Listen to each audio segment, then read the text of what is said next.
Treasury today said, don't worry, we're at least now cutting this flood of immigrants. We want to make sure that we manage down net overseas migration and do that in a considered and a methodical way, which recognises that there are genuine economic needs for migration as well. You won't solve, for example, a housing shortage without sufficient workers, mostly by training the workers, but also there's a role for migration. And so we're managing it down to more normal levels. To more normal levels. Well, Chalmers' budget says it's now going to slash net immigration to 260,000 people a year.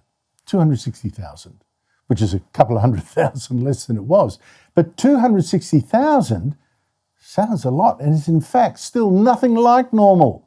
It's still way, way, way above the normal immigration levels before the pandemic, which was a third of that. 1/3 of that. Joining me is Leith Van Onselen, co-founder of Macro Business and a former Federal Treasury official. Leith, thanks for joining us. Labor now saying, we're going to cut immigration to 260,000 people a year. There are actually two questions about that. And the first is this: do you even trust it can and will do that? Oh, not a chance, Andrew. I don't trust them one bit. The reason why I don't trust them is before the last federal election, Labor said they were actually going to run a lower immigration program if elected. And instead, what do? They held the Jobs and Skills Summit in September 2022, and they used that as an excuse to ramp immigration to levels that we've never seen before. And as a result, we got 1.1 million net overseas migrants in only 27 months. So no, I don't trust Labor and immigration. Their track record is poor. The two largest periods of immigration in Australia's history have come under Labor governments. In 2008, under Big Australia Kevin Rudd, and surprise, surprise, under the current government.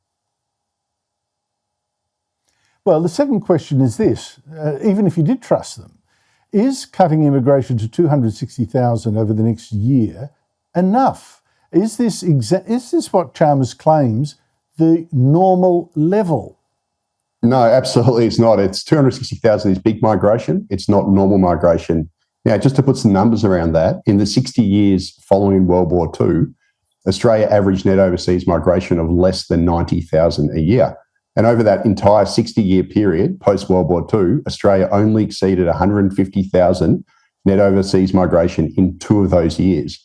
And even in the decade before COVID, which was labelled Big Australia, Australia averaged less than 220,000 net overseas migration. So no, Andrew, 260,000 is big migration. It's not normal migration. So how many people are we going to get over the next 5 years? Well, according to the budget, we're going to get 1.8 million over the next 5 years. That's not just net overseas migration, that's total population growth. But as we know, that is driven by net overseas migration. And that level is obviously not going to, it's going to ensure that Australia remains short of housing. It's going to remain short of infrastructure. It will put pressure on our water supplies, our power supplies, and our overall living standards. And it's also important to note, Andrew, that the Centre for Population released its projections in December, so only a few months ago. And it was even more aggressive. And it predicted that Australia is going to add 4.1 million people over the next 10 years. So that's basically a Canberra a year for 10 years. So where are all those people going to live? That's the question. Well, let me go back to that graphic, which is fascinating. Driven largely by immigration, we're going to have 1.8 million people over the next 5 years. The population of Adelaide and Canberra combined. That's what we've got to build. A city's as big as that, essentially, over the next 5 years. Victoria getting the most, more than 500,000 in just that one state alone. How does this influx of so many strangers this fast help this country? Of course, it's not going to help the country. It's going to ensure that this rental crisis that is, at obscene levels. Just last month, or this month, I should say, PropTrack released its rental affordability report, and it said that rental affordability is at its worst level in history. Well, how are you going to help that when you're going to fire hose in an extra 1.8 million people, 1.4 million of which are going to land in Sydney, Melbourne, and Brisbane? How's that going to help the housing crisis? Obviously, if we've got a supply issue, you don't fix that supply issue by ramping up demand and pumping more people into the supply restricted market. That's just going to make the situation worse. This is an absolute failure from the federal government. And that's not even talking about what most politicians don't want to talk about, cohesion and community. When you invite that many people that quickly who are strangers to this land, it's going to be a real challenge. It is already. To another example of government bungling, Leith, Jim Chalmers was warned last year by Treasury officials that legal cigarettes already cost too much for the poor. And if he raised tobacco taxes in the budget before this one, that would strengthen incentives to trade in illicit tobacco. He ignored that advice. Federal taxes rose to now $34 on a $50 pack of cigarettes. And so many smokers have started buying illegal tobacco instead, which is around $15 a packet. The government revenue has in fact dropped from $16 billion 5 years ago to $11.5 last year to just $7.4 billion in last night's budget. That's a massive loss of money.